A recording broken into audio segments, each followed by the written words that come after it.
واقعات سیرت نبی صلی اللہ علیہ وآلہ وسلم قسط نمبر 32 اپنا اسلامک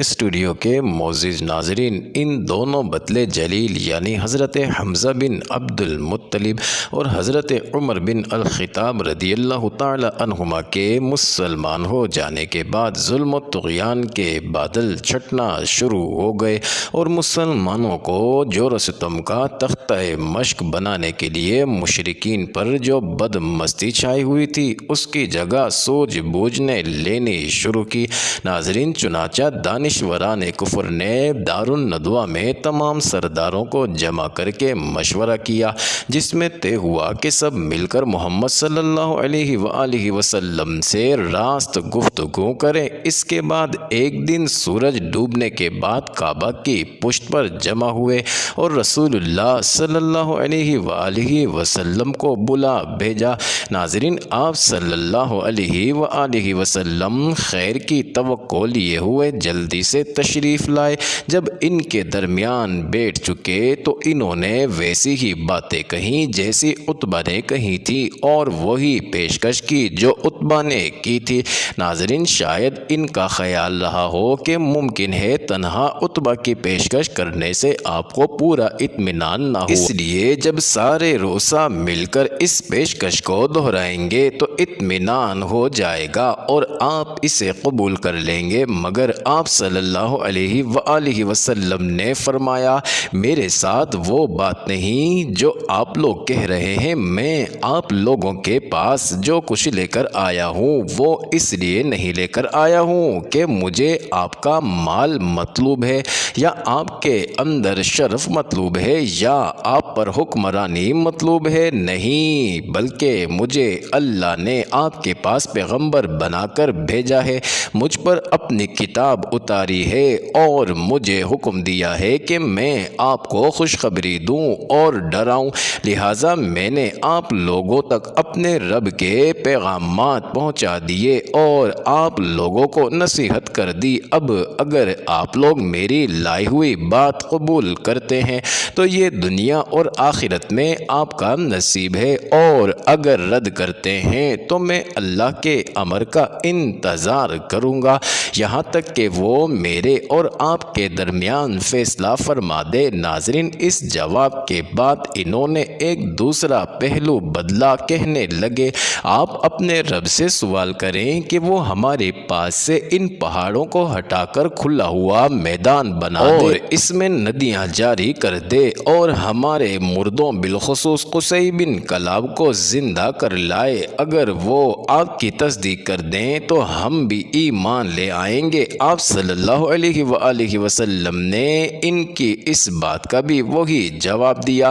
ناظرین، اس کے بعد انہوں نے ایک تیسرا پہلو بدلا، کہنے لگے، آپ اپنے رب سے سوال کریں کہ وہ ایک فرشتہ بھیج دے جو آپ کی تصدیق کرے اور جس سے ہم آپ کے بارے میں مراجعہ بھی کر سکیں، اور یہ بھی سوال کریں کہ آپ کے لیے باغات ہوں، خزانے ہوں اور سونے چاندی کے محل ہو۔ ناظرین، آپ صلی اللہ علیہ وآلہ وسلم نے اس بات کا بھی وہی جواب دیا۔ اس کے بعد انہوں نے ایک چوتھا پہلو بدلا، کہنے لگے، اچھا تو آپ ہم پر عذاب ہی لا دیجئے اور آسمان کا کوئی ٹکڑا ہی گرا دیجئے جیسا کہ آپ کہتے ہیں اور دھمکیاں دیتے رہتے ہیں۔ ناظرین، آپ صلی اللہ علیہ وآلہ وسلم نے فرمایا، اس کا اختیار اللہ کو ہے، وہ چاہے تو ایسا کر سکتا ہے۔ ناظرین، انہوں نے کہا، کیا آپ کے رب کو معلوم نہ تھا کہ ہم آپ کے ساتھ بیٹھیں گے،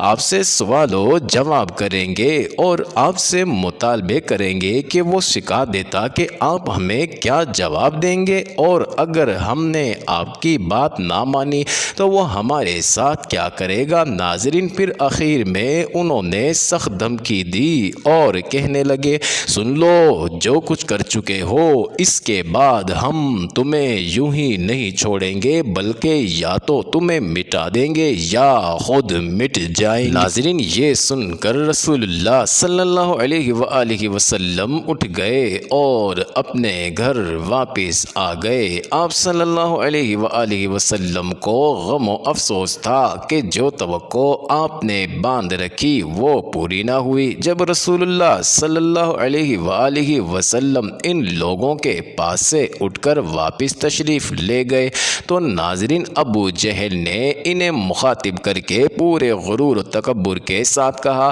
برادران قریش، آپ دیکھ رہے ہیں کہ محمد صلی اللہ علیہ وآلہ وسلم ہمارے دین کی عیب چینی، ہمارے آباء و اجداد کی بدگوئی، ہماری عقلوں کی تخفیف اور ہمارے معبودوں کی تذلیل سے باز نہیں آتا۔ اس لیے میں اللہ سے عہد کر رہا ہوں، ایک بہت بھاری اور بمشکل اٹھنے والا پتھر لے کر بیٹھوں گا اور جب وہ سجدہ کرے گا تو اس پتھر سے اس کا سر کچل دوں گا۔ اب اس کے بعد چاہے آپ لوگ مجھ کو بے یار و مددگار چھوڑ دیں، چاہے میری حفاظت کریں اور بنو عبد مناف بھی اس کے بعد جو جی چاہے کرے۔ ناظرین لوگوں نے کہا، نہیں واللہ ہم تمہیں کبھی کسی معاملے میں بے یار و مددگار نہیں چھوڑ سکتے، تم جو کرنا چاہو کر گزرو۔ چنانچہ صبح ہوئی تو ابو جہل ویسا ہی ایک پتھر لے کر رسول اللہ صلی اللہ علیہ وآلہ وسلم کے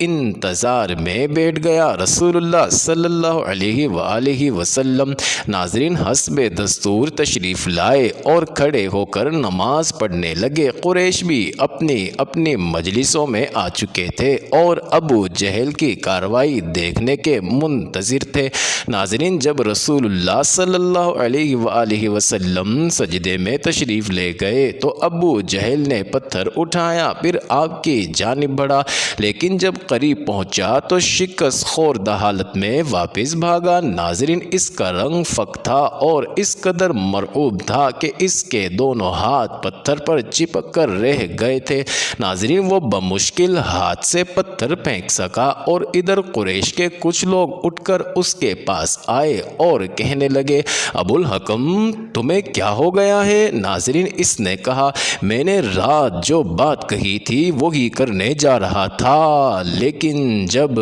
اس کے قریب پہنچا تو ایک اونٹ آڑے آ گیا، واللہ میں نے کبھی کسی اونٹ کی ویسی کھوپڑی، ویسی گردن اور ویسا دانت دیکھے ہی نہیں، وہ مجھے کھا جانا چاہتا تھا۔ ناظرین ابن اسحاق کہتے ہیں، مجھے بتایا گیا کہ رسول اللہ صلی اللہ علیہ وآلہ وسلم نے فرمایا، یہ جبریل علیہ السلام تھے، اگر ابو جہل قریب آتا تو اسے ادھر پکڑتے۔ ناظرین جب قریش ترغیب و تحریض اور دھمکی و وعید سے ملی جلی اپنی گفتگو میں ناکام ہو گئے اور ابو جہل کو اپنی رعونت اور ارادہ قتل میں منہ کی کھانی پڑی تو قریش میں ایک پائیدار حل تک پہنچنے کی رغبت پیدا ہوئی تاکہ جس مشکل میں وہ پڑ گئے تھے اس سے نکل سکے۔ ناظرین ادھر انہیں یہ یقین بھی نہیں تھا کہ نبی صلی اللہ علیہ وآلہ وسلم واقعی باطل پر ہیں، بلکہ جیسا کہ اللہ تعالیٰ نے بتلایا ہے وہ لوگ ڈگمگا دینے والے شک میں تھے، لہٰذا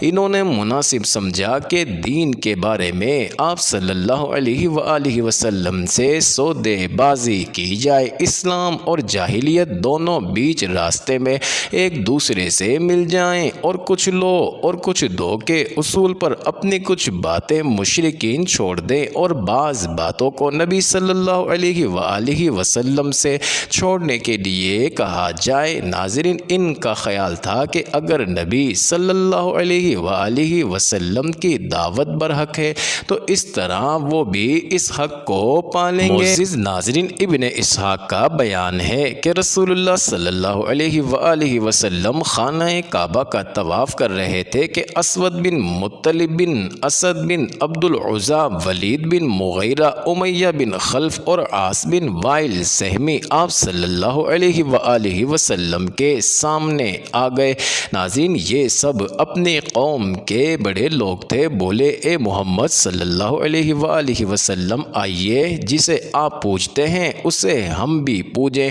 اور جسے ہم پوچھتے ہیں اسے آپ بھی پوجیں، اسی طرح ہم اور آپ اس کام میں مشترک ہو جائیں۔ اب اگر آپ کا معبود ہمارے معبود سے بہتر ہے تو ہم اس سے اپنا حصہ حصہ حاصل کر چکے ہوں گے، اور اگر ہمارا معبود آپ کے معبود سے بہتر ہوا تو آپ اس سے اپنا حصہ حاصل کر چکے ہوں گے۔ ناظرین، اس پر اللہ تعالیٰ نے سورت نازل فرمائی جس میں اعلان کیا گیا کہ جسے تم لوگ پوجتے ہو اسے میں نہیں پوج سکتا۔ ناظرین، ابن جریر وغیرہ نے ابن عباس رضی اللہ عنہ سے روایت کی ہے کہ مشرکین نے رسول اللہ صلی اللہ علیہ وآلہ وسلم سے کہا، آپ ایک سال ہمارے معبودوں کی پوجا کریں اور ہم ایک سال آپ کے معبود کی پوجا کریں۔ اس پر اللہ نے یہ آیت نازل فرمائی۔ ترجمہ آپ کہہ دیں کہ اے نادانو، کیا تم مجھے غیر اللہ کی عبادت کے لیے کہتے ہو؟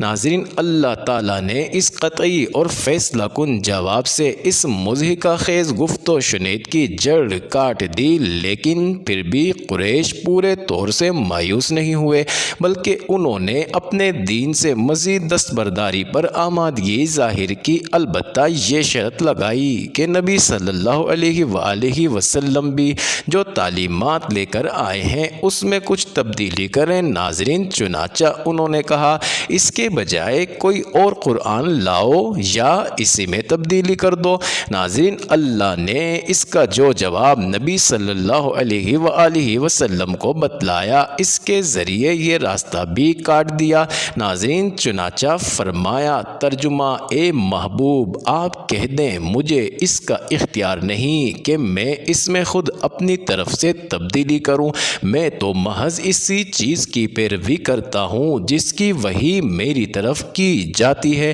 میں نے اگر اپنے رب کی نافرمانی کی تو میں ایک بڑے دن کے عذاب سے ڈرتا ہوں۔ معزز ناظرین، یہ انٹرسٹنگ ویڈیو جاری ہے، اگلی ویڈیو قسط نمبر 33 میں دیکھنا مت بھولیے گا۔